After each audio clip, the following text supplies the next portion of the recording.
Marquinhos Rodrigues, TV a Galope, veio até o Parque de Exposições em Esteio para falar com o Felipe Maciel, ele que é médico veterinário e técnico da BCC, para responder a tua pergunta. A pergunta, Felipe, era: uma égua ou um cavalo para participar do freio de ouro precisa ter nota de cabresto acima de 5. Qual as diferenças? Porque, na verdade, a maior parte dos cavalos que a gente vê participando são de 7. A etapa morfológica ela tem um peso muito importante dentro da composição do freio de ouro.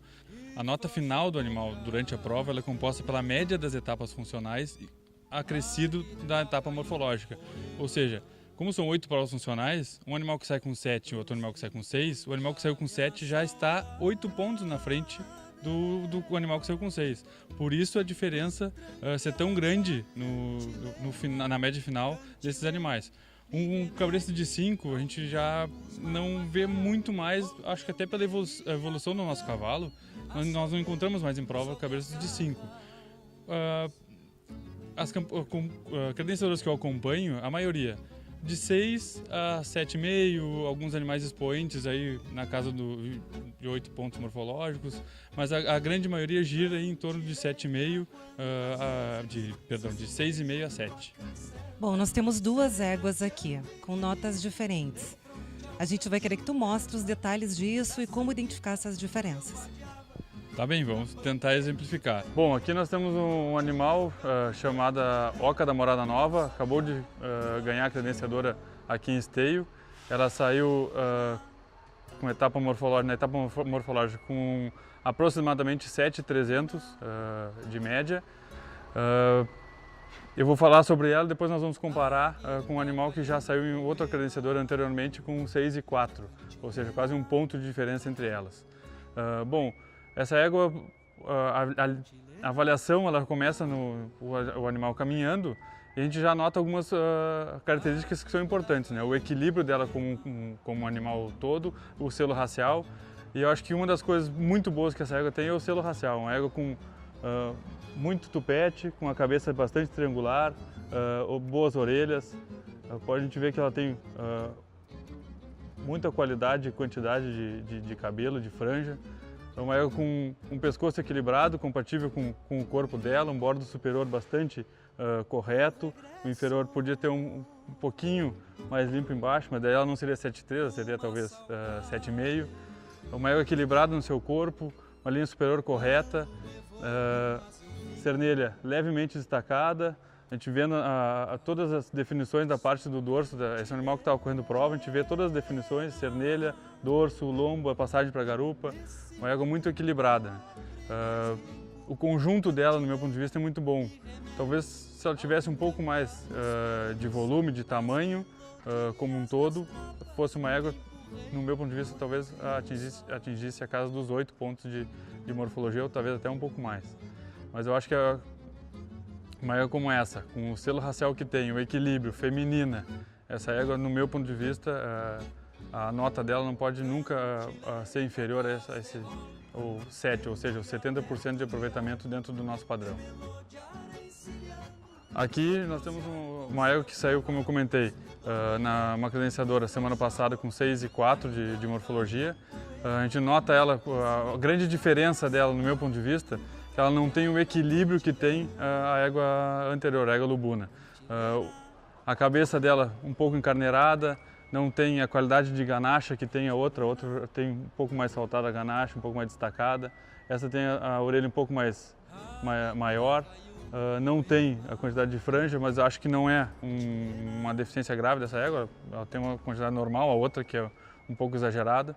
Já no pescoço, o pescoço não tem o mesmo comprimento da égua anterior, tem o bordo inferior com um pouco débil de musculatura e o bordo inferior um pouco convexo. Acho que eu gostaria de um bordo inferior um pouco mais limpo para ela atingir uma nota morfológica maior.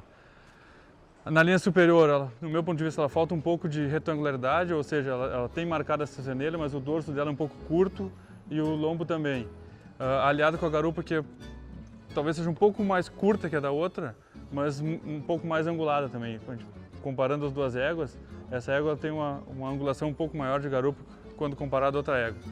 E num vistaço geral dela, ela não tem a mesma estrutura óssea de tendões que tem a outra égua lubuna. Acho que essas são as principais características que marcam essa diferença dessas duas éguas.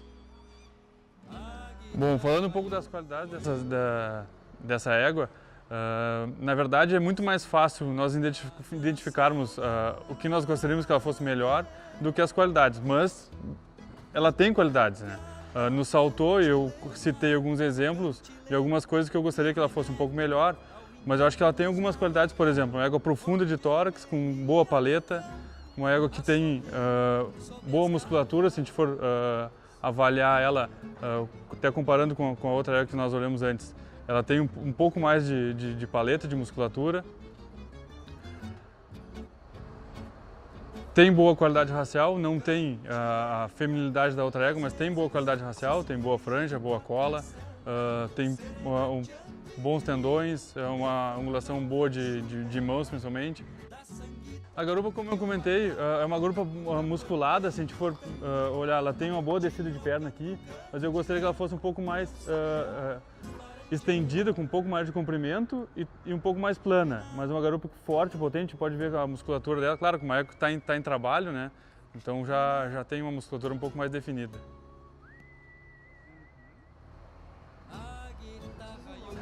Acho que a principal característica dessa égua é a qualidade racial que ela tem e o equilíbrio que ela tem entre todas as suas partes. Uma égua de boa estrutura óssea, tendões bem destacados, uma cabeça muito feminina e bastante típica, um pescoço com um bom comprimento, principalmente quando a gente for olhar o conjunto dela. A linha superior, como eu comentei, bastante correta, uma égua com volume de garupa importante, uma garupa plana, estendida, a harmônica toda ela no seu conjunto, por isso que ela se destaca na nota morfológica. As medidas mínimas para a fêmea, que é o caso dessas duas éguas, é 1,38 de altura, 1,70 de tórax e 17 de canela. A gente trabalha com o máximo só na altura, as medidas de tórax e perímetro torácico e canela não tem máximo. A altura, o máximo para a égua é de 1,48. E nos machos se trabalha com uma altura de 1,40 a 1,50. Marquinho, espero que tenhamos te ajudado na pergunta. E para você que nos assiste, estamos à sua disposição no que pudermos responder. Em breve, matéria completa de morfologia da raça crioula. Para quem gosta de cavalo, já temos no site Morfologia de Manga Larga e Árabe. Acompanhe nosso trabalho www.tvagalope.com.br ou pelo YouTube, tv@galope.